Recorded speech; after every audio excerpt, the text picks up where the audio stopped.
As above, so below. As within, so without.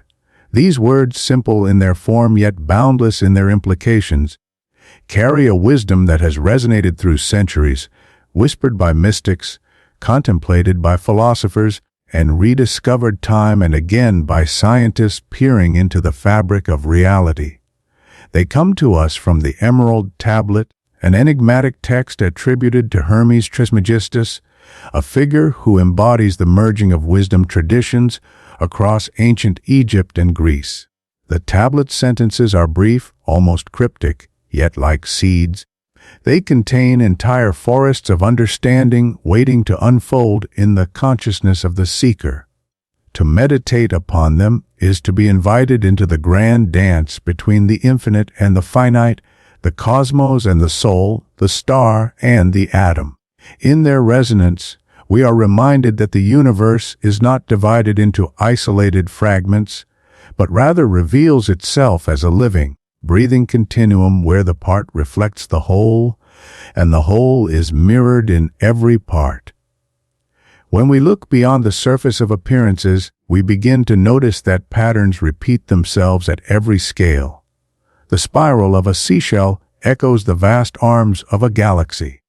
The branching of rivers mimics the branching of trees, which in turn mirrors the neurons firing in the human brain. Science calls these repetitions fractals, similar patterns that reveal an astonishing unity in the design of reality. Hermetic philosophy saw this long before fractal geometry had a name, recognizing that the same intelligence shaping the heavens also molds the structures of our inner being. The atom, invisible to the naked eye, is no less miraculous than a star blazing billions of light years away, for both arise from the same cosmic source, both governed by laws that operate universally. The Emerald Tablet reminds us that these laws are not separate, not confined to a single domain, but woven into every level of existence, whether vast or minute. To grasp this truth is to shift our perception of what it means to be alive. We are not strangers wandering in a cold and indifferent universe. Rather, we are participants in a cosmic symphony. The rhythm that guides the movement of celestial bodies pulses within our own veins.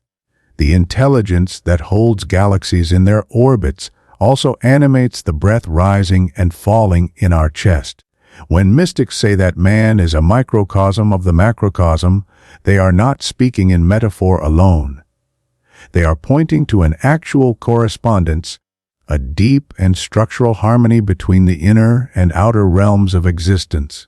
It is a realization that changes how we approach not only philosophy but also science, spirituality, and daily living. For if the micro reflects the macro, then the journey inward is also a journey outward. To know ourselves is to touch the fabric of the cosmos itself.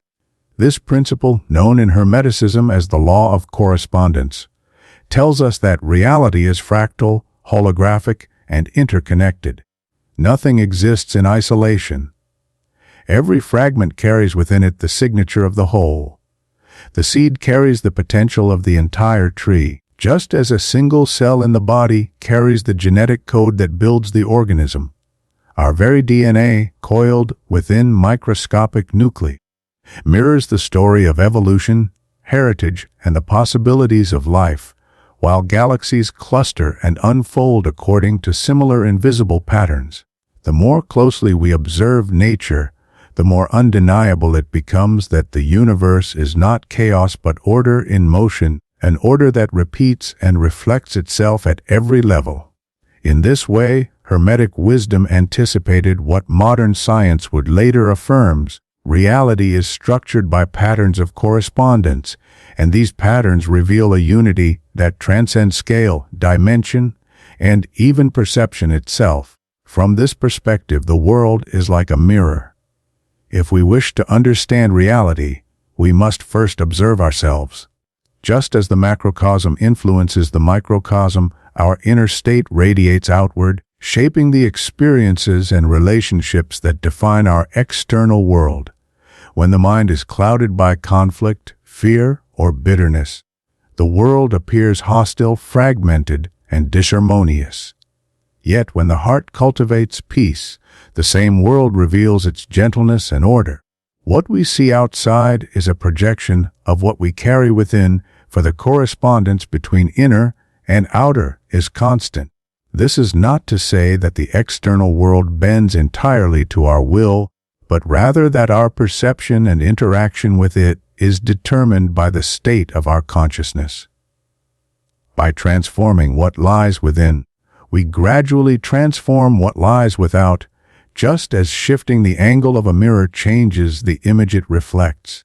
The wisdom of the Hermetic maxim also finds resonance in the teachings of sages across traditions. In the Gospel of Luke, Christ proclaims, "The kingdom of God is within you."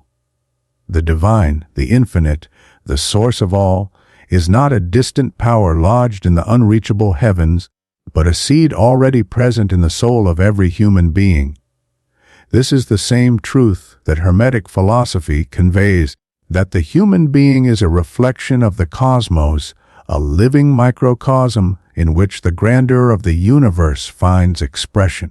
To look inward is not escapism, but the most direct way to encounter the universal. The mind, with its capacity to reflect, to imagine, to contemplate, is both a creation of the universe and an instrument through which the universe comes to know itself.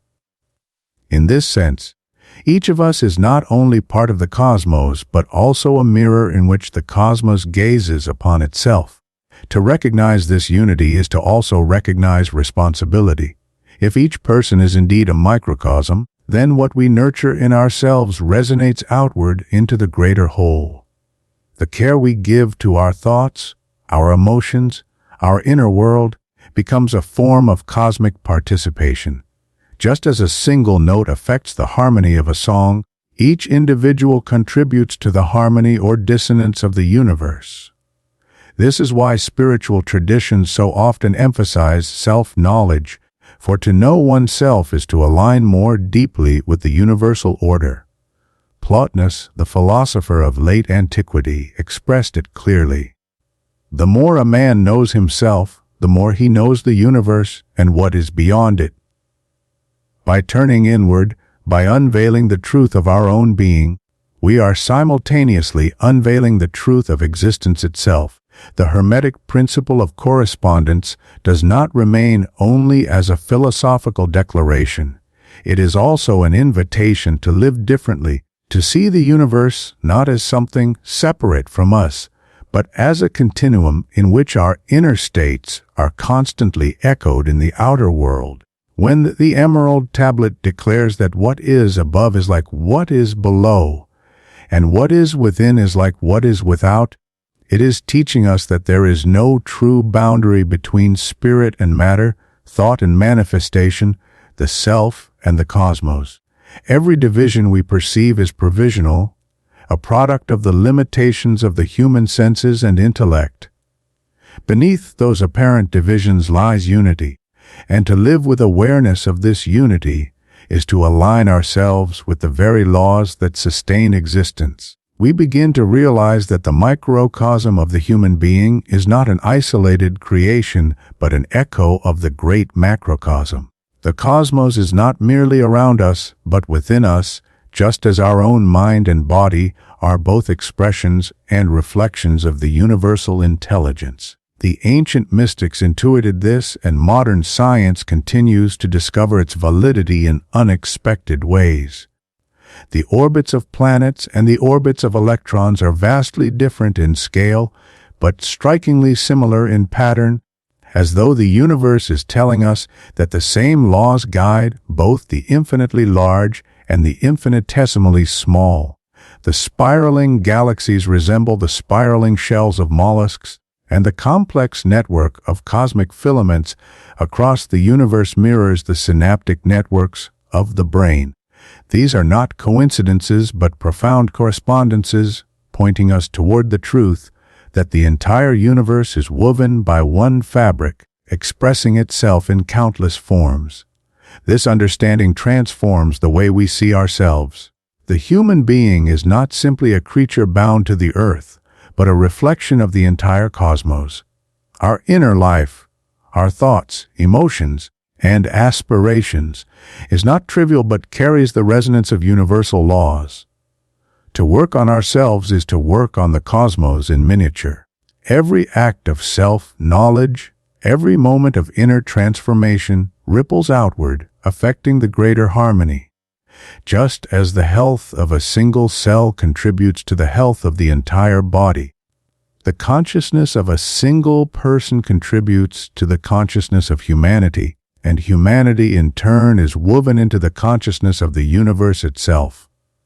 For this reason, spiritual traditions across cultures emphasize the necessity of inner transformation as the path to outer change. When Jesus declared that the kingdom of God is within, he was pointing to this same truth. Divinity is not distant, but immanent, and to discover it we must turn inward. The microcosm of the human heart contains the seed of the macrocosm. To cultivate that seed is to participate in the unfolding of the universal order. Likewise, Hermetic philosophy insists that each person is a miniature universe, and as that universe expands in awareness and harmony, it aligns itself more deeply with the greater whole. The responsibility of the seeker, then, is immense. By tending to the inner garden of the soul, one is simultaneously tending to the larger field of existence. This principle also reveals the immense power of perception. Our inner state functions as the lens through which we experience reality. When the lens is clouded by anger, fear, or confusion, the outer world appears hostile, chaotic, and overwhelming. When the lens is polished by peace, love, and clarity, the same world reveals itself as harmonious, meaningful, and beautiful. The world does not change. It is our way of perceiving and interacting with it that transforms. This realization places a profound responsibility upon us, for it means that the quality of our inner life is not merely personal but universal. By purifying and elevating our thoughts and emotions, we are not only healing ourselves but also harmonizing with the cosmic order. Carl Jung, who studied the deep currents of the human psyche, observed that the individual unconscious reflects the collective unconscious, a reservoir of symbols, archetypes, and truths shared by all humanity. In this sense, the inner world of one person is a reflection of the inner world of humanity, just as humanity is a reflection of the cosmos. By journeying inward, we encounter not only our personal fears and desires, but also universal patterns that connect us to the whole of existence. The mythologies, dreams, and symbols that arise from within us are not merely private experiences. They are echoes of the archetypal structures that shape reality itself. The principle of correspondence thus extends even into the realms of the psyche, affirming that what exists in the depths of one soul resonates with the depths of all souls and with the structure of the universe itself. The alchemists understood this correspondence and made it the foundation of their practice. They saw in the transformation of metals a reflection of the transformation of the human soul. Just as lead could be transmuted into gold, the human being could transmute fear into wisdom, ignorance into knowledge, and chaos into harmony. Paracelsus, one of the great alchemists, declared that to understand oneself is the first step to understanding all things. In this, he echoed the Hermetic law. The microcosm reveals the macrocosm. To work upon the inner substance of the soul is to participate in the great work of the universe, aligning matter and spirit, above and below, within and without. This union of opposites is one of the deepest implications of the principle of correspondence. It shows us that the apparent dualities, spirit and matter, inner and outer, above and below, are not ultimately separate but reflections of one reality seen from different perspectives. Matter is not opposed to spirit but is its expression, its reflection, its densification. The body is not separate from the soul but its vessel and manifestation. When we understand this, Life becomes a process of harmonization rather than conflict, a work of aligning the higher and the lower until they reveal their unity.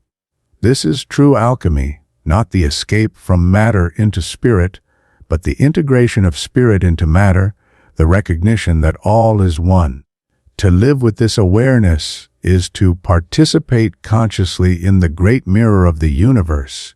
We begin to see that every thought, every feeling, every action has cosmic resonance. To transform ourselves is to contribute to the transformation of the whole.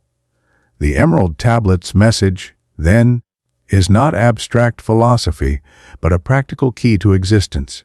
By harmonizing the within and the without, the above and the below, we come into alignment with the rhythm of the cosmos itself.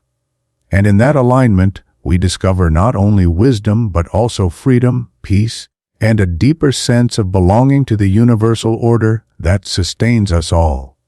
The principle of correspondence, when reflected upon deeply, reveals not only the harmony between the microcosm and the macrocosm, but also the profound relationship between spirit and matter.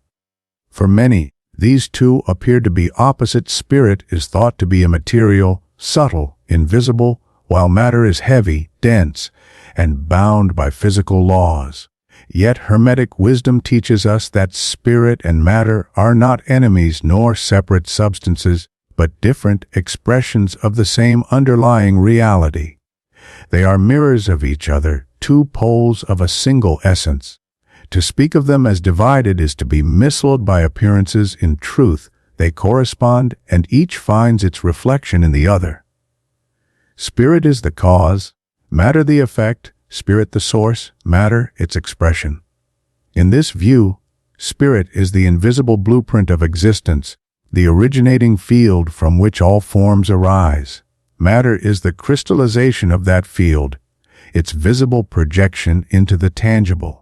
Much as an artist conceives of an idea before shaping it into a painting or a sculpture, the cosmos first holds its design in spirit before expressing it in matter. The Hermetic teaching compares this to light passing through a prism. The white light of spirit manifests in the colors of matter, yet the essence remains unchanged. What we touch, see, and feel as material existence is nothing other than spirit slowed down, condensed into form. Matter is spirit in motion, given density and shape. If we accept this truth, then every transformation in the material world begins first in the spiritual plane. Just as a statue arises from the sculptor's vision, the events of life emerge from invisible intentions, thoughts, and archetypal patterns. To wish for change in our external reality is futile if we do not first adjust the inner currents from which that reality flows. The Hermetic maxim makes this clear: as within, so without. What appears outside us is the reflection of what has already been created within us, whether consciously or unconsciously. In this sense, the human mind and heart are laboratories of creation, shaping the material field according to the invisible laws they embody. Nature itself illustrates this correspondence beautifully.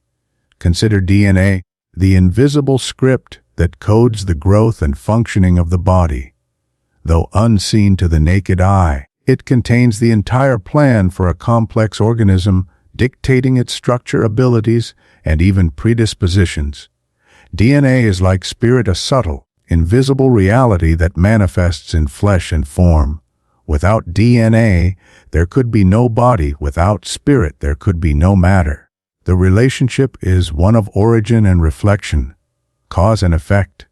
By contemplating this, we begin to see that matter is never independent of spirit, but always an echo, a shadow, a projection of it.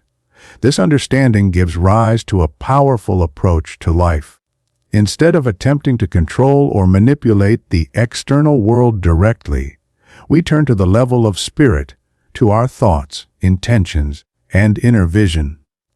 By aligning these with universal laws, we set into motion the transformations that will eventually appear in matter.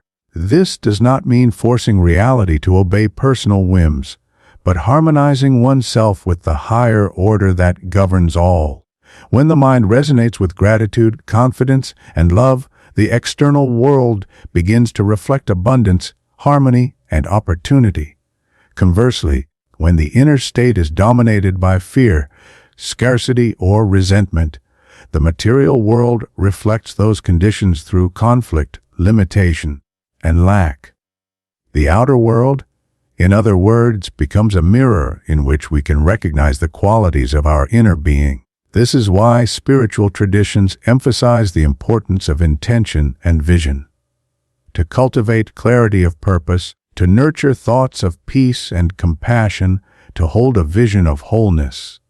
These are not idle practices but acts of creation.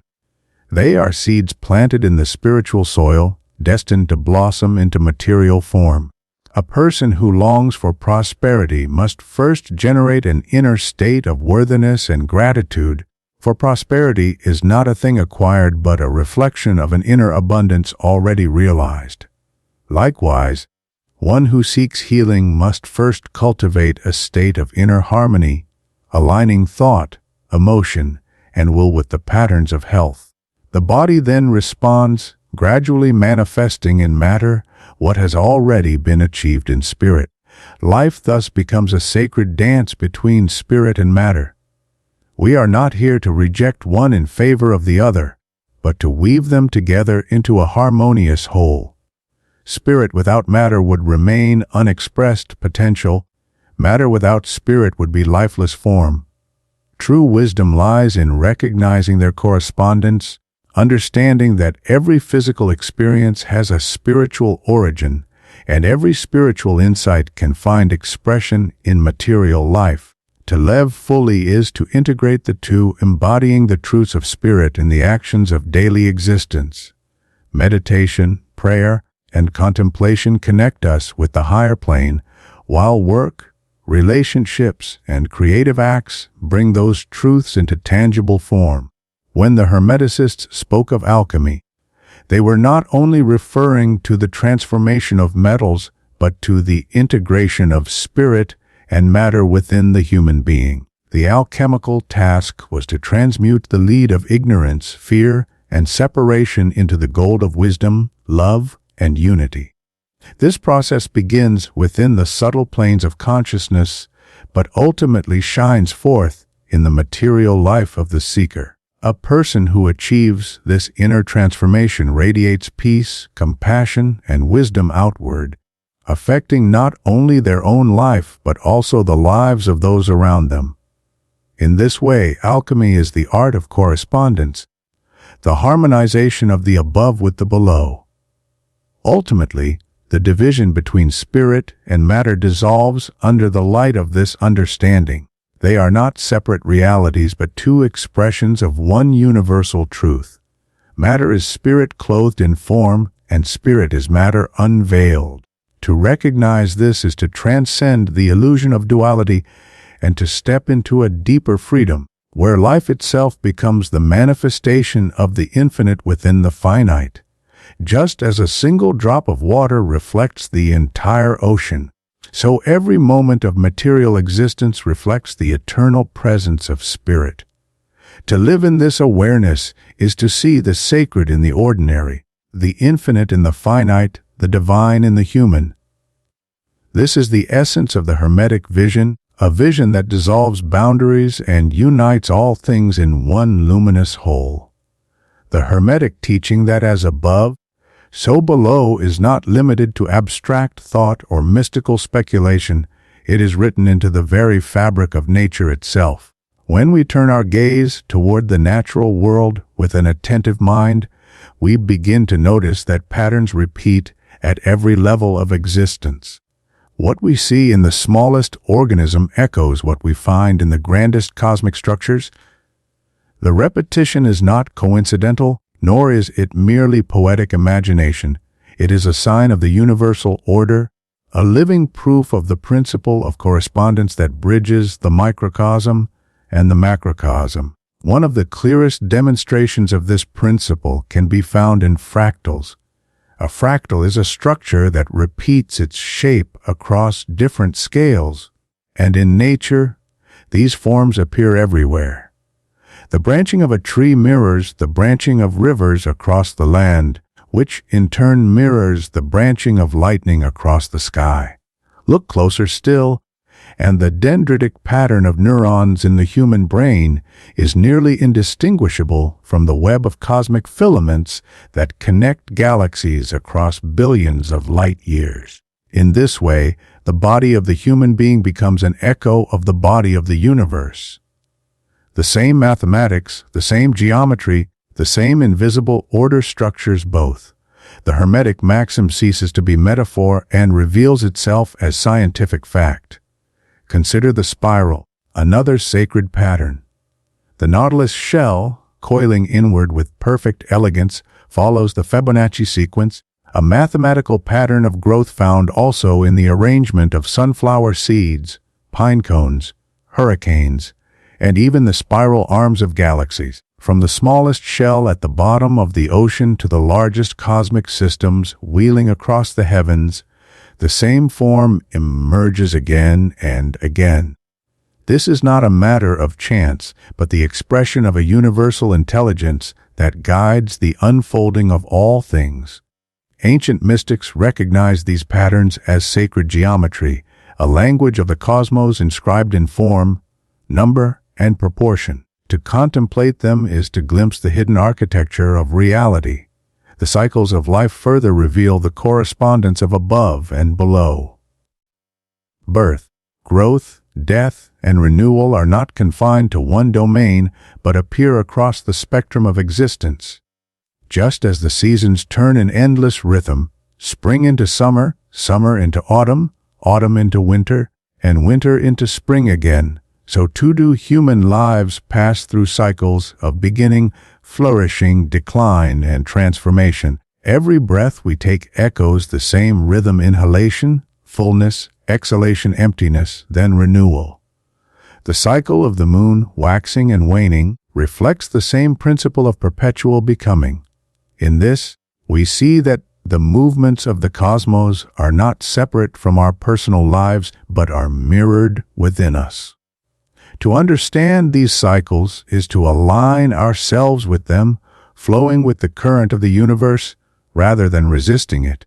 Even within the human body, we find reflections of the earth and the cosmos. The circulatory system resembles the rivers and streams of the planet, carrying nourishment to every part of the body, just as rivers bring life to every corner of the land. The respiratory system mirrors the exchange of gases between forests and atmosphere, a constant cycle of breath linking inner and outer worlds. Our bones echo the mineral composition of the earth. Our blood carries the salt of the oceans from which life first emerged, and the electrical activity of the brain mirrors the lightning that flashes across the sky. To say that man is a microcosm of the macrocosm is not symbolic poetry alone. It is a literal truth written in biology, chemistry, and physics. The atomic and the astronomical also reflect one another. In the atom, electrons orbit around the nucleus, just as planets orbit around the sun.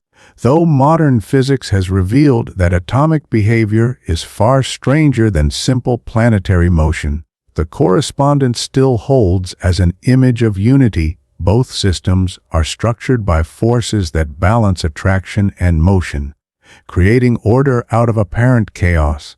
The atom becomes a miniature solar system, and the solar system a vast atom, reminding us that the same intelligence works at every scale of existence. The universe reveals itself as holographic, each part containing the essence of the whole. Thinkers such as Pythagoras intuited this truth when they declared that number is the principle of all things. For him, mathematics was not merely an abstract tool, but the very structure of reality. The harmony of numbers and ratios could be heard in music, seen in geometry, and felt in the rhythms of nature. To live in harmony with number was to live in harmony with the cosmos itself. Centuries later, the discoveries of Benoit Mandelbrot and the mathematics of fractals gave new confirmation to what the ancients had already intuited. Reality is self-similar, repeating its patterns infinitely across scales. Every leaf, every mountain range, every cloud is a revelation of this universal order. Modern science, too, has begun to approach the Hermetic vision.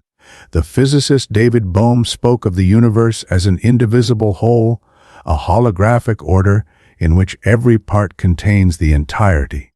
Just as a hologram encodes the whole image in every fragment, so too does the universe encode the whole within every part. This insight echoes precisely the teaching of as above, so below.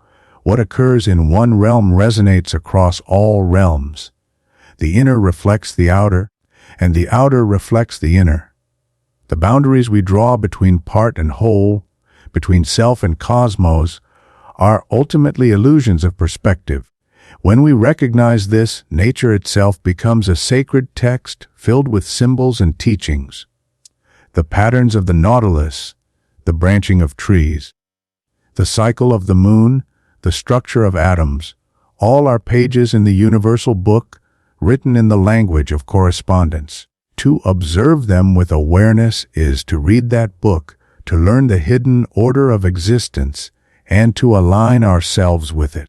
The mystic and the scientist, the poet and the philosopher, all find in these patterns the same revelation. The universe is not chaos but order, not separation but unity, not randomness but meaning woven through form. The Hermetic principle, then, is not merely a doctrine to be believed but a reality to be observed. Every river, every star, every cell in our body confirms it.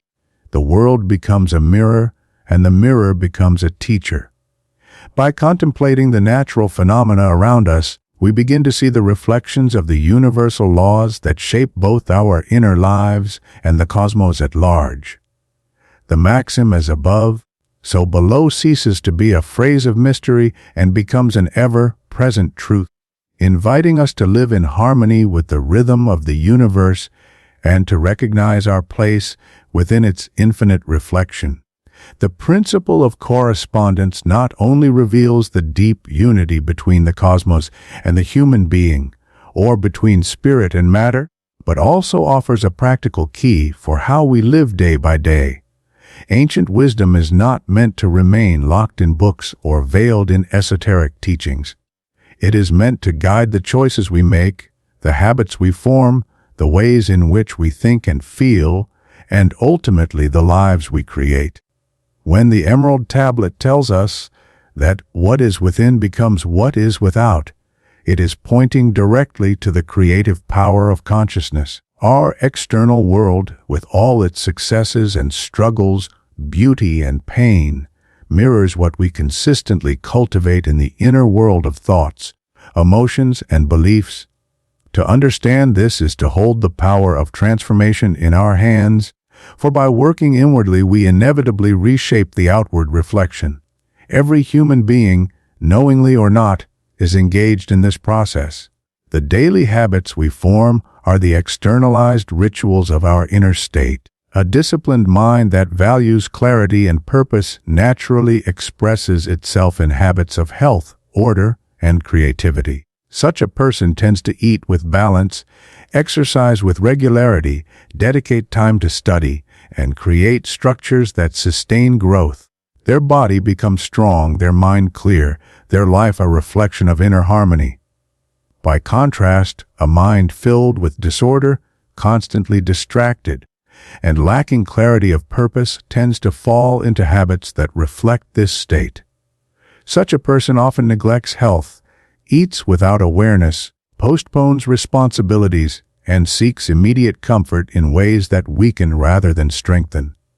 Over time, the outer life shows signs of this inner disorganization: fatigue, illness, confusion, or a sense of being lost. The law of correspondence works constantly, whether we notice it or not. This is why even the smallest act carries weight. A glass of water drunk with awareness, a few minutes of daily meditation, a walk in silence, all of these are seeds planted in the soil of the inner world. Over time, they blossom into external changes that may seem extraordinary to those who have not observed the process. What looks like sudden transformation is rarely sudden at all. It is the accumulation of small choices, repeated consistently, that align the inner and outer worlds. Aristotle's wisdom rings true: we are what we repeatedly do. Excellence, peace, health, abundance, all are the fruits of habits rooted in the state of consciousness we cultivate. The same principle applies to relationships and community. The quality of our interactions with others is shaped by the state of our own heart. A person filled with bitterness or suspicion tends to perceive hostility even where none exists, attracting conflict and reinforcing their own inner turmoil. A person who cultivates compassion and respect sees goodness more readily, invites trust, and participates in relationships of harmony. The outer world reflects the inner, and in the mirror of others we encounter ourselves.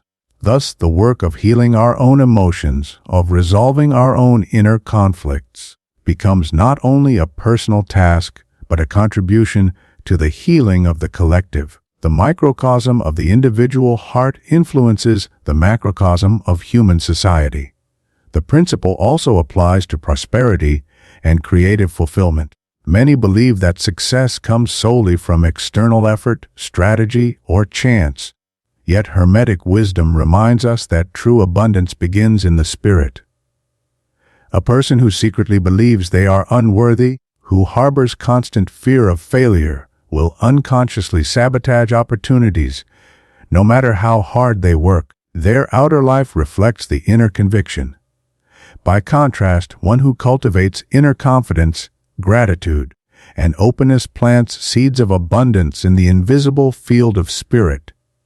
These seeds inevitably manifest, whether through opportunities, supportive relationships, or creative inspiration. The transformation may be gradual, but it is certain, for the law of correspondence cannot fail. This truth places great responsibility upon us. If the outer world reflects the inner, then we are the sculptors of our own existence. The material of our sculpture is consciousness itself, and the chisel is action. Each thought and each deed shapes the form of our lives, and the form of our lives reflects back to us the state of our consciousness. Life is a mirror, precise and impartial. It does not condemn or reward. It simply reflects. To complain of the reflection without altering the face we show to the mirror is futile. Real change begins within, and as the inner world shifts, the reflection inevitably follows. To live in harmony with this principle is to align ourselves with the rhythm of the cosmos. Just as nature organizes itself into cycles and patterns of balance, so must we cultivate balance in our inner world. Too much rigidity leads to stagnation. Too much chaos leads to dissolution. Harmony is found in the middle way, in the continual adjustment between inner and outer, above and below.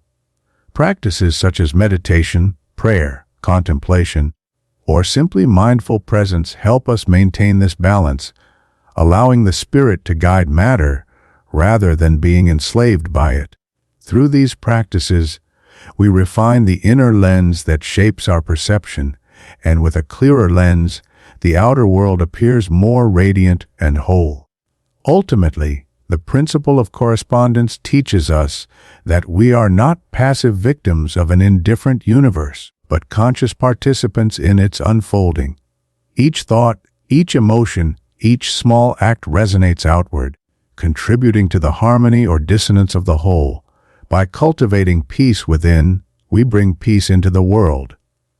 By nurturing love within, we invite love into our relationships. By disciplining the mind and nourishing the body, we create a life that reflects health, strength, and clarity.